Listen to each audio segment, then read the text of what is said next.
la Universidad Pedagógica Nacional, pero que también es una institución que ha hecho grandes contribuciones a la formación del magisterio y muchas otras instituciones que también fueron creándose. Bueno, aquí mismo en el Estado de México hablamos del ISEM y seguramente hay otros institutos que se han venido creando. Es decir, podríamos decir que ha habido una confluencia de esfuerzo, de propuestas para la formación de maestros. En 1989, y ya en el marco de ir pensando no solamente la formación inicial, porque hay como una separación que se va dando entre la formación inicial y la formación continua, que tiene que ver con las funciones que cada una de estas instituciones desarrollaba. En un primer momento, el Instituto Federal de Capacitación del Magisterio formaba maestros y también los capacitaba. La Universidad Pedagógica Nacional surge para poder elevar a nivel de licenciatura en un momento en que la profesión de maestros lo exigía, pero al mismo tiempo empezar a trabajar en una formación inicial, pero en una formación continua a través de los posgrados que empezó a desarrollar. En 89 se crea un sistema de formación y actualización de los maestros que trataba de unificar servicios federales de educación normal, las unidades de la Universidad Pedagógica Nacional y todos los esfuerzos de formación en servicio. Y para 92 a 2018, es por eso que les digo que es muy joven, a partir de 1992 hay una política más clara de formación continua y de desarrollo profesional docente. En este sentido, identificamos algunos de los programas.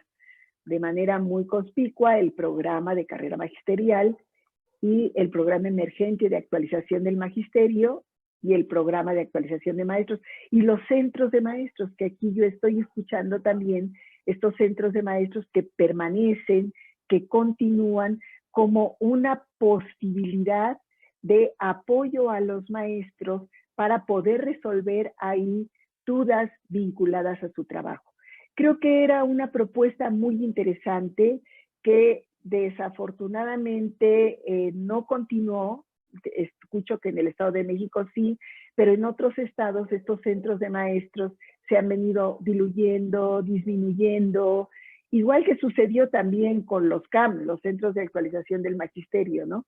Precisamente señalaba Alberto Arnaut, al que ahora estoy mencionando mucho, que en México no se desaparece ninguna institución, simplemente se les va dejando poco a poco que vayan muriendo y mientras se crean otras, ¿no? Y entonces lo que estamos teniendo es la superposición de instituciones que se van juntando con las anteriores. Todavía hasta hace muy poco tiempo existían los CAM.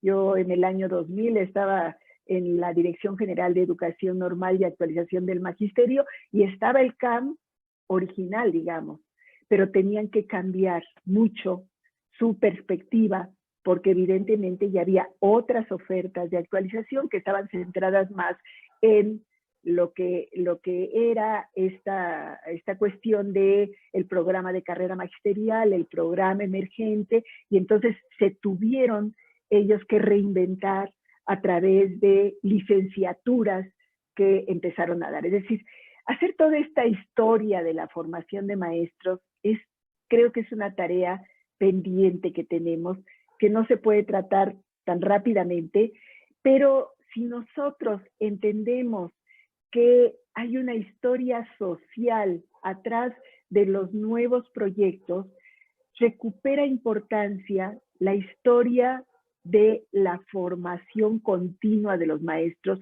su vínculo con la formación inicial, los momentos de ruptura, los momentos de creación y de nuevas propuestas, porque finalmente arrastramos esa historia que sigue presente en lo que seguimos haciendo.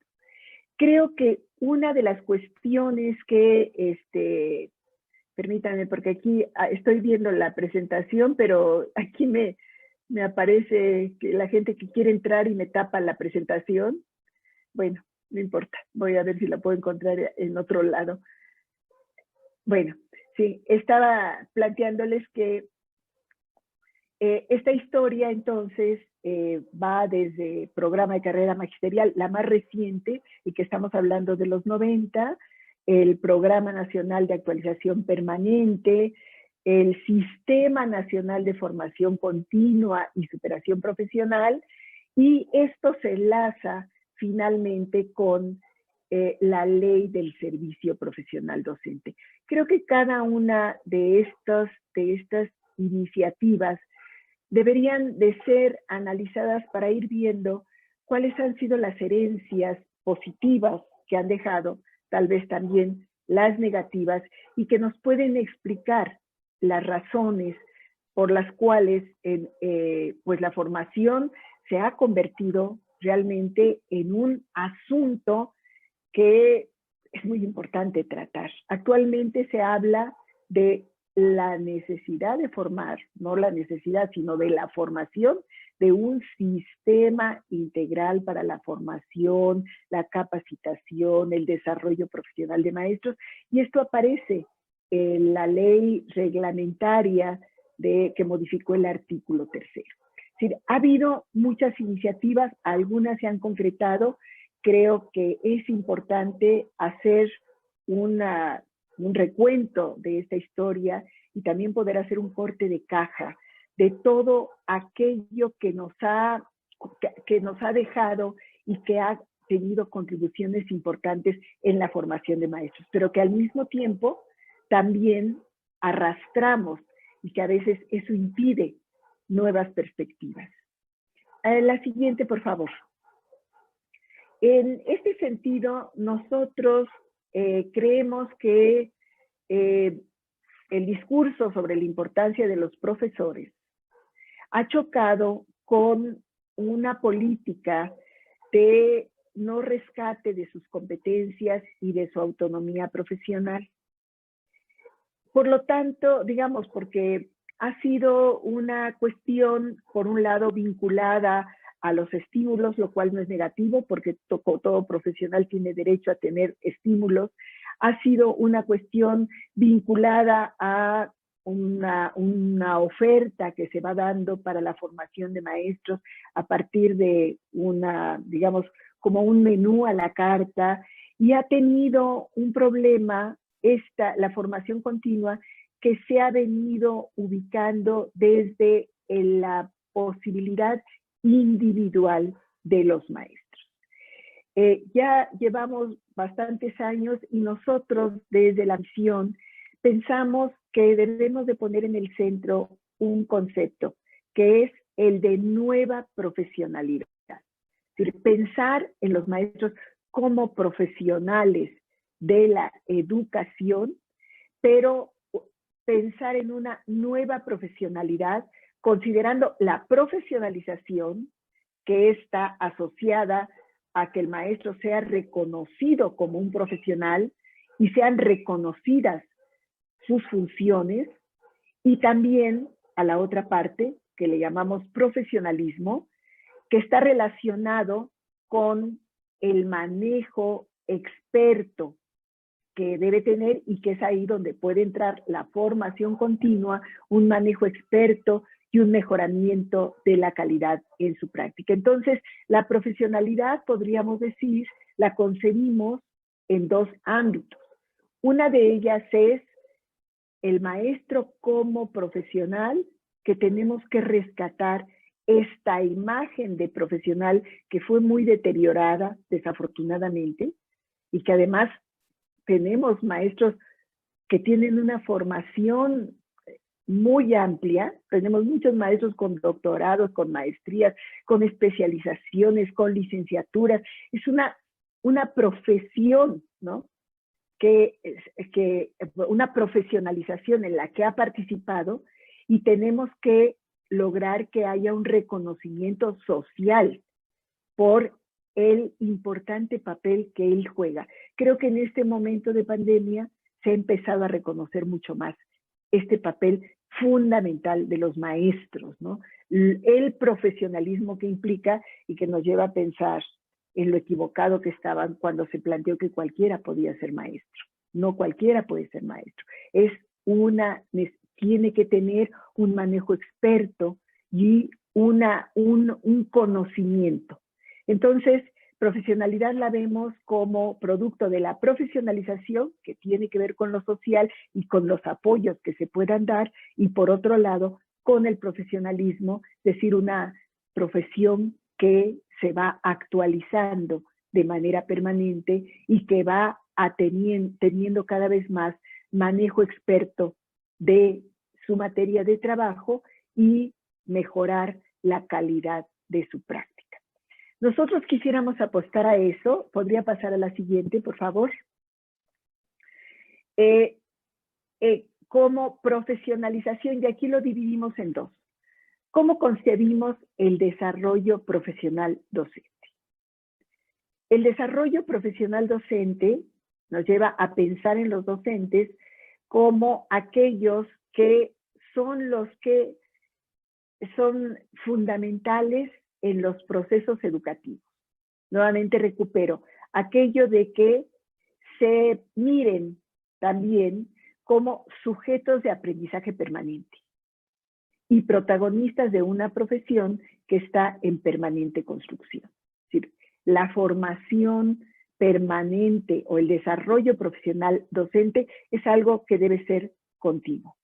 Y lo podemos ver, ustedes decían, muchos maestros estudian en distintos lados de una manera individual este desarrollo profesional docente que desarrollan, que llevan a cabo tomando maestrías, especialidades.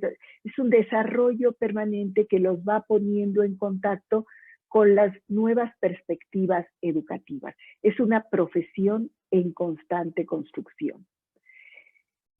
Para que esto pueda hacerse, se requiere un conjunto de factores, tanto personales como institucionales, como sociales, que pueden permitir o impedir que el docente progrese en el ejercicio de su profesión. Es decir, yo decía desde el principio que el Estado de México ha tenido una política en la cual ha tratado de posibilitar el desarrollo profesional de los maestros, pero sucede que no siempre es así. Es decir, se piensa en un maestro que no requiere irse formando más en otros lados. Y entonces hay problemas que tienen que ver con lo institucional, pero también a veces con lo social o con lo personal. No siempre es fácil. Por otro lado, la formación continua facilita el desarrollo profesional, pero se legitima cuando contribuye a este. ¿A qué me refiero con formación continua? Y lo podremos ver en la siguiente lámina, por favor. El desarrollo profesional es todo aquello en lo que nos involucramos, y la formación continua implica realmente que el maestro va a estar trabajando sobre su materia de trabajo concreta. Desde nuestro punto de vista, la formación continua de los maestros facilita el desarrollo profesional. La formación continua tiene que tener nuestra conceptualización es que hay un desarrollo profesional que ha seguido un camino de pensar en que el maestro se va desarrollando como un profesional a partir de esfuerzos individuales que está haciendo, pero que al mismo tiempo tiene que tener un apoyo institucional para seguirse superando.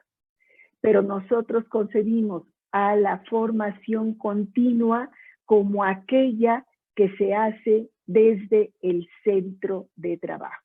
Es decir, ¿por qué? Porque la formación continua exige referentes claros sobre las prácticas docentes. El referente de la formación continua es el trabajo de los maestros. Las prácticas de los maestros, las prácticas directivas, el apoyo que puede darse.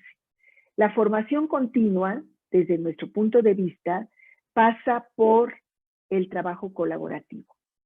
El trabajo colaborativo de los docentes, la colegialidad y los contextos en los cuales los maestros se desenvuelven. Contextos específicos, contextos que pueden ser muy diversos, desde contextos urbanos, rurales, indígenas.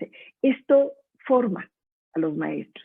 Esto forma parte de esta formación continua que se va haciendo en el día a día, que va permitiendo a los profesores detectar aquellas situaciones problemáticas vinculadas a sus prácticas y que les va permitiendo ir teniendo en colectivo propósitos y metas comunes. Aquí sí me interesa mucho señalar eso. Desarrollo profesional es un concepto más amplio, pero en el desarrollo profesional está también la formación continua y el desarrollo personal que el sujeto pueda ir teniendo. Nosotros estamos apostando en este sentido a que la formación continua sea pueda ser concebida como un continuo. Es decir, inicie como la formación inicial, cuando se forma como maestro, siga con la inserción a la docencia y que pueda ampliarse y desarrollarse a lo largo de toda la carrera docente y que pueda estar articulada en tramos formativos continuos y coherentes. Entonces, el asunto que nosotros estamos viendo es que los maestros tienen que trabajar de una manera coordinada, de una manera común desde las propias escuelas, sin que esto implique que no tengan otros espacios de desarrollo profesional. Para nosotros, la formación es un continuo, se formó en la normal, y fíjense qué paradoja. Normalmente, cuando acaba la normal, entra a la escuela y entran otros procesos de formación continua que rompen en ocasiones todo el proceso de formación que se venía desde las escuelas normales. Y que en ocasiones sucede que la escuela, si bien es un espacio de formación, es un espacio de formación individual, porque la escuela no se considera un espacio de formación. La escuela se considera un espacio de trabajo, no un espacio de formación. Para formarse hay que ir a otros lados. Entonces, nuestra perspectiva sería que las escuelas pudieran ser espacio de formación colectiva, con un trabajo colaborativo y que permitiera tener a la práctica, a su trabajo, como el referente para formarse y para poder explicar lo que se hace y por qué se hace. Ese es un concepto que no es nuevo, no lo estamos creando nosotros, pero sí nos adherimos a este proceso de una formación continua como un facilitador de desarrollo profesional. Adelante, por favor.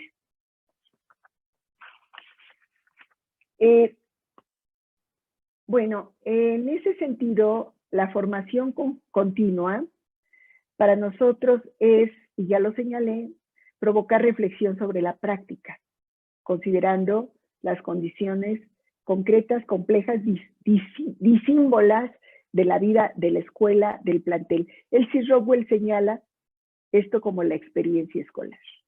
Y dice que la experiencia escolar es formativa siempre, es formativa para los maestros. Ahora, ¿cómo podemos lograr que esta experiencia escolar pueda realmente ser formativa? Y para nosotros es necesario meter aquí un elemento que tiene que ver con la reflexión. Es decir, la reflexión sobre lo que se hace permite, pues, bueno, sabemos que siempre se reflexiona sobre lo que se hace, ¿no? Ya algunos autores lo han visto, estos momentos de reflexión de los maestros antes de la práctica, durante la práctica y después de la práctica. Pero nosotros apostamos a un proceso de reflexión colectiva y poder generar espacios de debate sobre el quehacer profesional y sobre los problemas educativos escolares. Y pensado desde una conceptualización de aprendizaje situado. Es decir, el aprendizaje sucede en lugares concretos.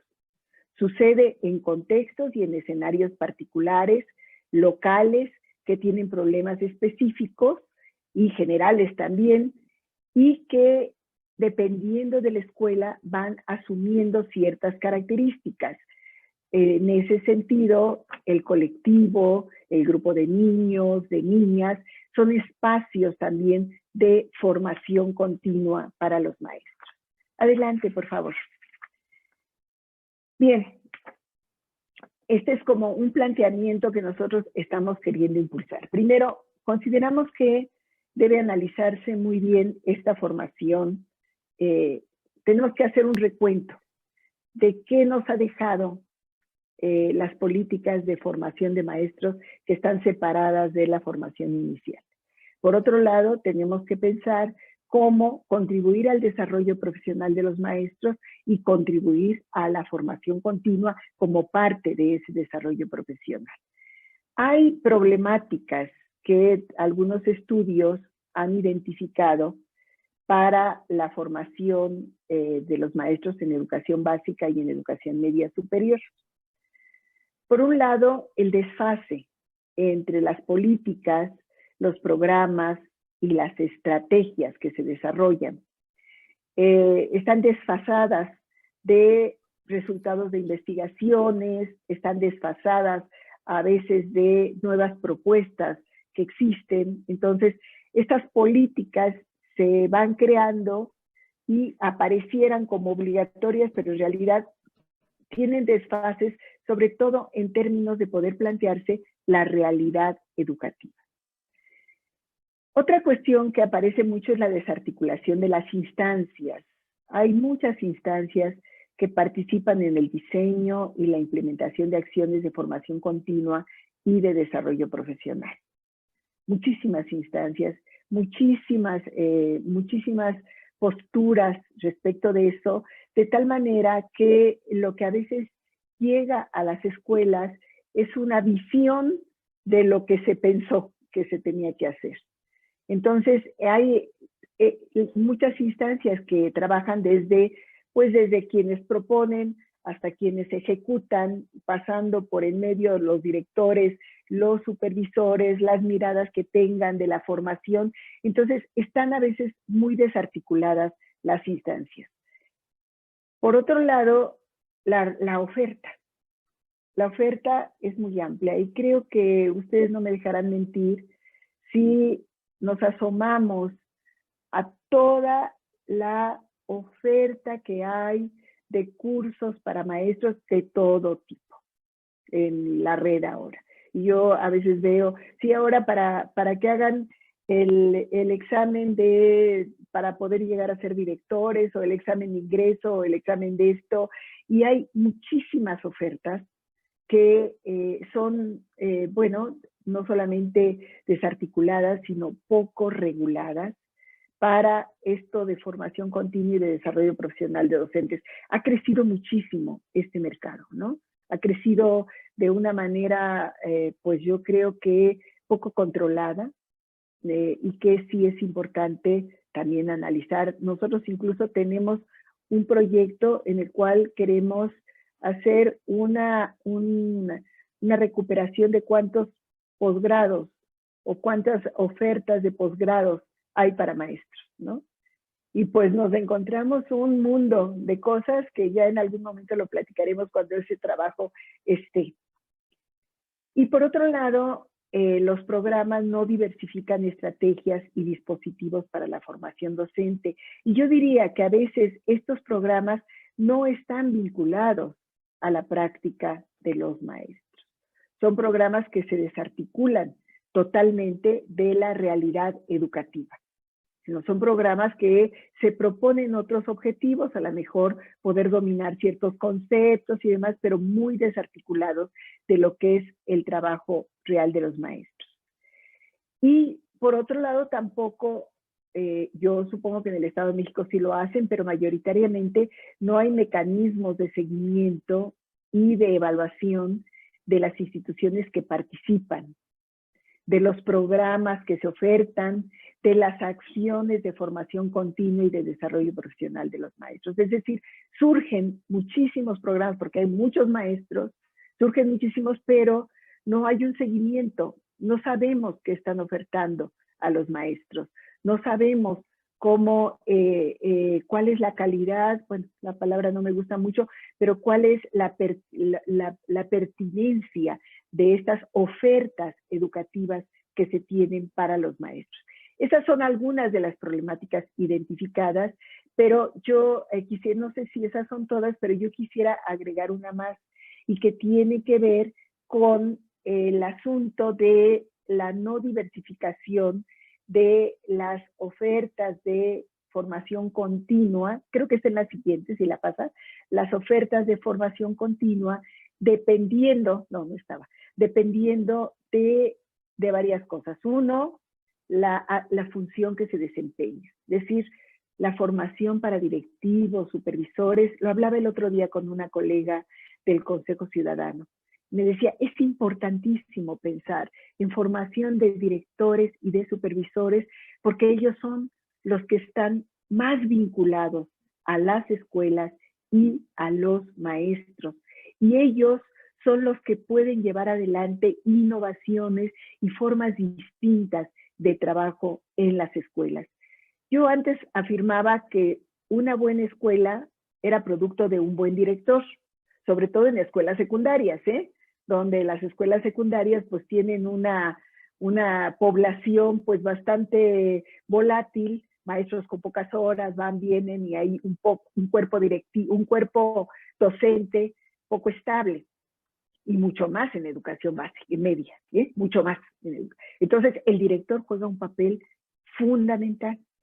Por lo tanto, los directores, los supervisores, tendrían que ser sujetos de una formación continua específica para apoyar la formación continua de sus maestros. Y por otro lado, para apoyar una formación continua pertinente que no obstaculizara iniciativas, autonomía que desde las escuelas en ocasiones se da. Entonces, este es un asunto que me parece muy importante que nosotros estamos considerando. Directores, supervisores como sujetos